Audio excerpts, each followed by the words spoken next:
What is to be done? Sorting through opinions by comparing knowledge, facts.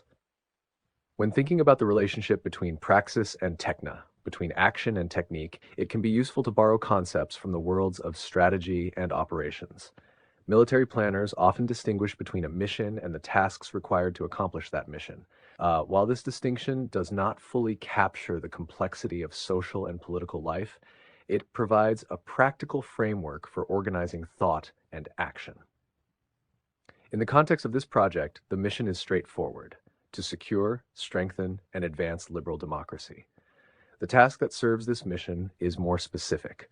It is to improve public deliberation and collective decision-making through discourse. Democracy ultimately depends upon citizens making choices together despite differences in values, interests, and experiences.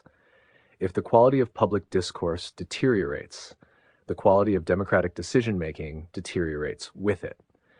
Conversely, when discourse becomes more rigorous, more fact-centered, and more respectful of differing viewpoints, democratic institutions become more resilient. The guiding principle might be expressed simply, in service to truth and in service to the public interest. Those words sound uncomplicated, yet they point toward a demanding standard. To serve truth requires a commitment to evidence, even when the evidence is inconvenient.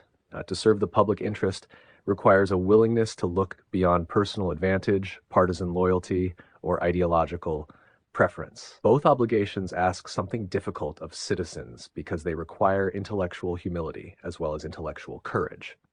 One challenge is that many of the values necessary for healthy democratic culture are not naturally celebrated by contemporary society. Consider the phrase "to dignify one another." While morally appealing, it rarely inspires the same enthusiasm as wealth, status, prestige, or power. Modern culture often treats success as something measured externally through possessions, influence, or recognition. Yet history repeatedly demonstrates that these markers do not necessarily produce fulfillment, stability, or meaningful relationships. Some of the most accomplished individuals in entertainment, business, and politics have struggled profoundly in their private lives.